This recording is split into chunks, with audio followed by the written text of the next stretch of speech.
Well, hello, my friends. After all the Christmas gluttony, I wanted to eat something healthy, so I'm making my favorite vegetable tofu stir-fry dish today.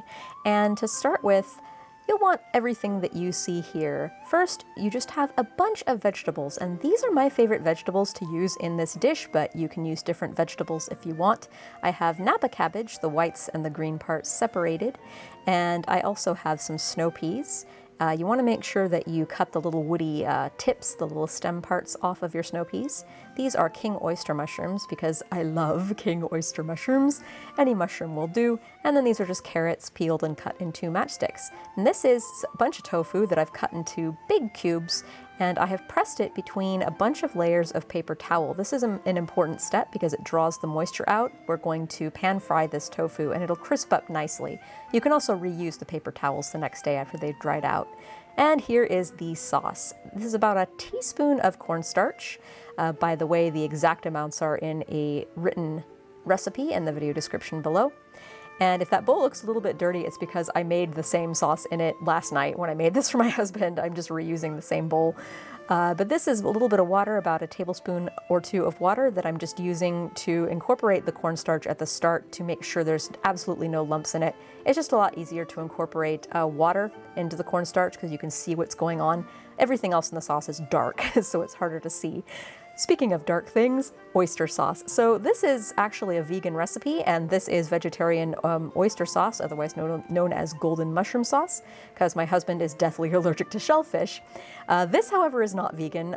This is basically, I have notes in the recipe down below, but I'm basically simulating a fish broth by adding about a half teaspoon to a teaspoon of fish sauce, and then combining that with water. But you can use veggie broth if you want instead. And then this is just soy sauce, about a tablespoon of that, while my cat is lurking in the background. And here's some sesame oil. That makes it really tasty. And give it a good stir, and that's basically your sauce for this stir fry. And you want to have everything prepared in advance like this because once we start cooking, it comes together really super quickly. Yes? Anyway, I just thought I'd let my cat comment. So it's about a tablespoon of oil in a medium-high heat wok or skillet, and you put the tofu in, and it should be sizzling like it is right there. And you want to not really touch this after you've put it down. I'm just scooching it to the other part of the pan because my oven is slanted and the oil accumulates on one side of the pan, and I don't like that about my stove, but oh well. Anyway, you want to put your tofu into the hot oil because we want to develop a nice brown crust on the bottom. So once you put it in there, don't move it around, don't stir fry it, just let it saute in the oil for a good 3 minutes or so, but watch it. Your results will vary. You want to wait until you see a brown crust forming on the bottoms. So it's been about 3 minutes now, and I'm flipping mine, and as you can see, nice brown crusts on the bottom of the tofu. I find that chopsticks are actually the best tool for flipping them.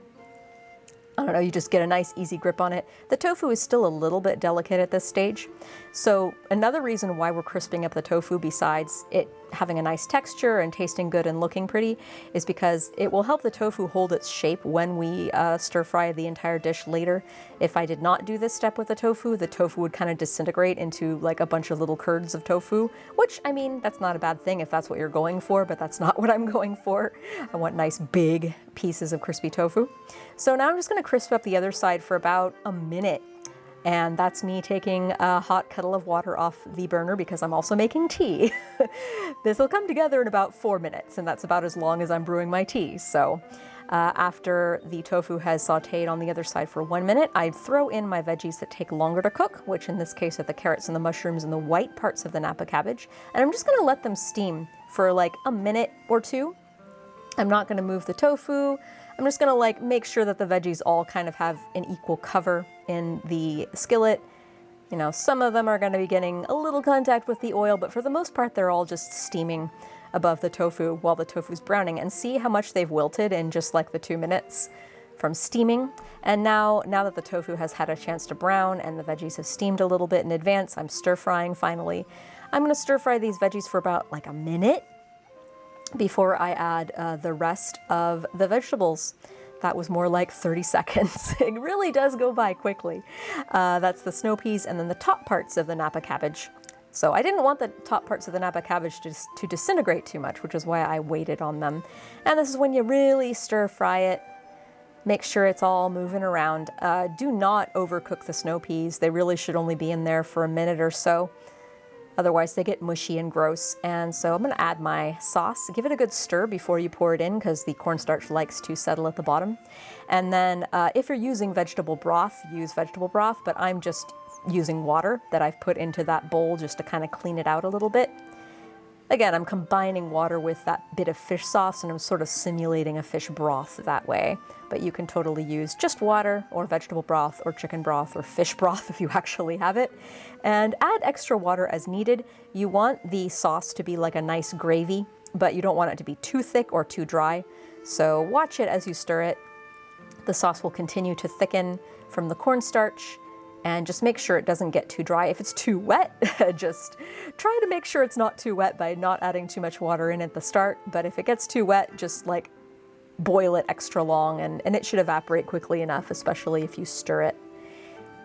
And in just a few minutes, behold, with some jasmine rice and some delicious towering, spilling off the plate veggies and tofu, we are now ready to behold its beautiful vegetarian goodness. Well, almost vegetarian goodness. Like I said, you can make this vegetarian if you want, and it really is delicious. I love it. It's wholesome, delicious, nutritious, and really easy and fast to make.